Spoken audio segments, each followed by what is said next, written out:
Okay. So, this is kind of okay. Are our birth charts, astrologically speaking, this is for Tonya Muñoz Hall, astrologically speaking, a roadmap of our life, our characteristics, or is that just a man-made explanation? No, they are a roadmap.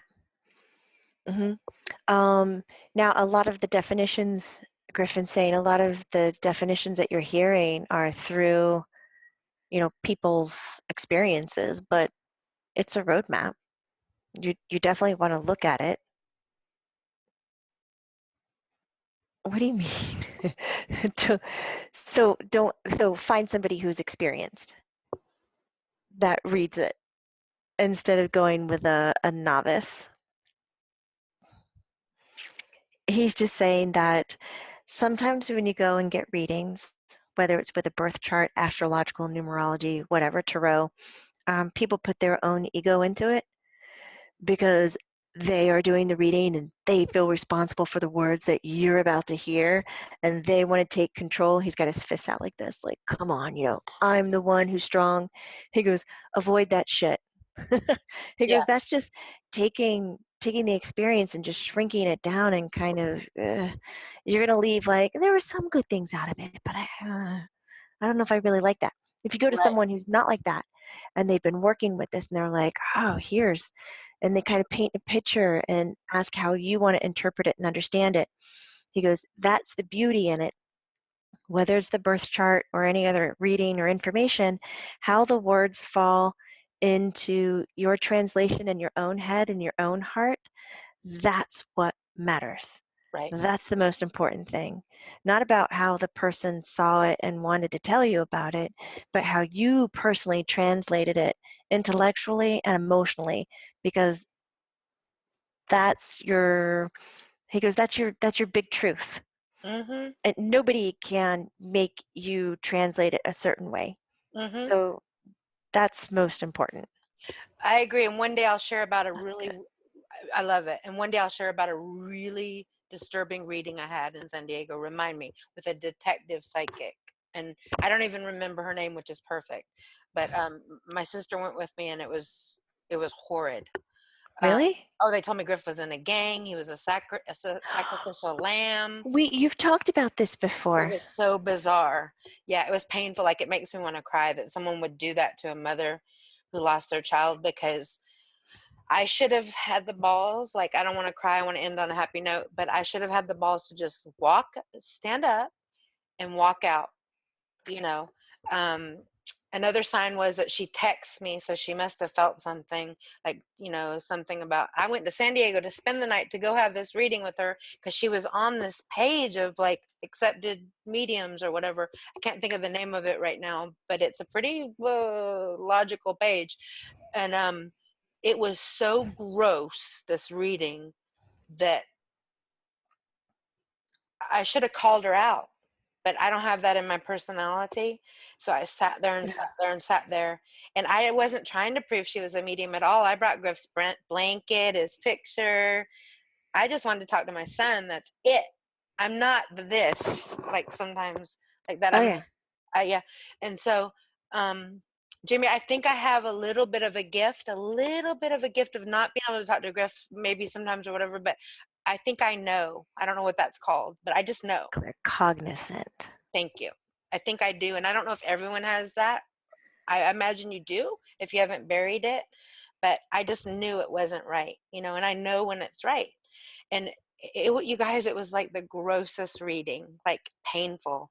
Saying my God, son's in a Marshawn. gang, he was a sacrificial lamb. He was like, it was weird. And it must have been hard to hear because I'm going to assume that the woman said it with good confidence and assurance because that's what Yes. she was translating. Yeah, and I kept looking at my sister like, "Can you get me out of here? Just get me out of here, please get me out of here." Like, I didn't know what to do because the woman looked, on the physical, put together. We met in an office. She didn't look strange. She didn't look angelic or anything like Jamie does, or like another medium I had gone to originally. There does tend to be a look. I'm not kidding. Really? Yeah. It's like an angelic look. I can't explain it, Jamie, to you. It's a softness too. Like both have been blondes, and I don't know that I've had success with. Very soft and similar. Like That's interesting. yeah, but she didn't have that. And the more I looked around, the more she kept talking awkwardly, filling the void, and I just wanted to excuse myself, and I didn't know how. I was grieving so hard. It was right when it just happened. I thought it was the cruelest joke that could happen to me, and it made me so angry because if that had been my first experience, that would have been my last experience. Oh, wow. Yeah. Your son said probably because her boobs weren't big enough. Exactly, right? Exactly. She's Because on. I know people who are watching, they're probably like, Jamie's reaction to what Marshawn just said was horrible. Like, she just laughed. I'm navigating Well, so you many know other me, conversations. right? And you know me very well, and I have a very good sense of humor. And then We you joke. and your son, holy cow. I We mean, joke. We find Griffin will remind everybody. He said, "Mom, you find everything funny." You guys, I find things that are not supposed to be funny. Just because I've been through so much, I have to laugh at this stuff, or I'll die if I don't. I just have to laugh. It's he like so feeds off that. yeah, I laugh at everything. Like, I don't even know if I could go to a funeral now without laughing and thinking that lucky son of a bitch got out of here. You know, I mean, that's so inappropriate. See what I mean? Like, I feel like the dead are lucky. You lucky motherfuckers. I gotta go face my doom day and do paperwork and more taxes. And you're probably laughing at me like upside down, like they could make a visual of me trying to do my responsibilities. Okay. Okay, so the last question, and Yeah. but I wanted to tell you something beautiful was, remember we told you the story, you guys, of the dog going crazy in that one yard, and you said Yes. definitely Oso's there, and that there's another dog in affiliation with the house. Yeah. Okay.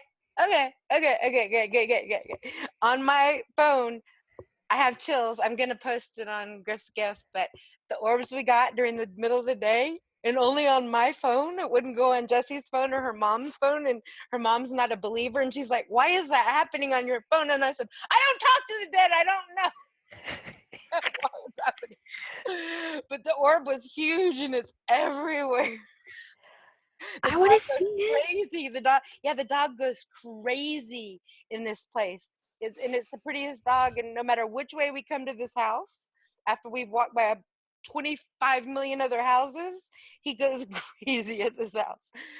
There's no explanation. And you guys said that Osa was there, and there's an affiliation to the house, and there's another dog there.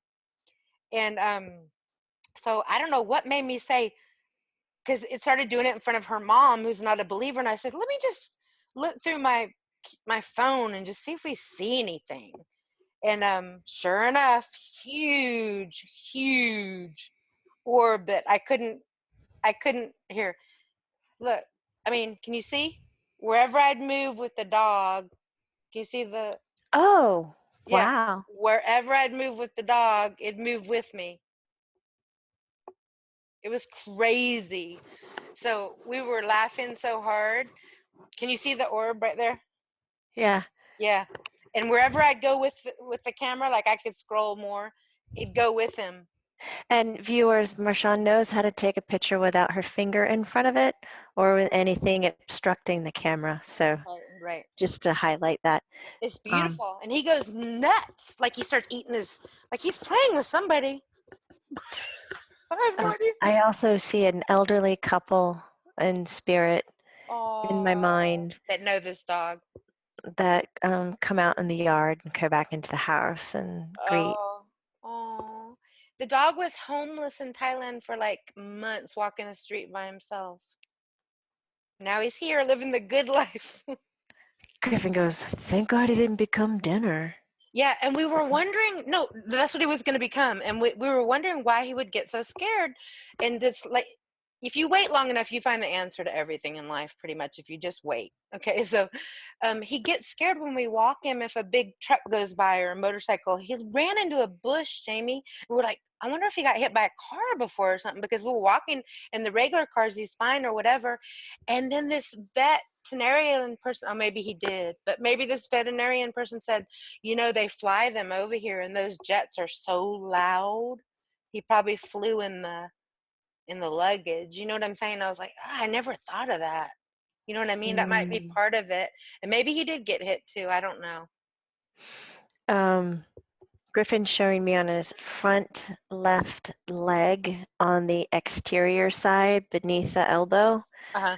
that you'll find a old fracture. Okay. It's not on the wrist, it's actually on the bone. Okay. Okay. That'd be fun just to feel, massage, pet him. Right? God, he's a sweetie pie. He looks like it. I just love him. Okay.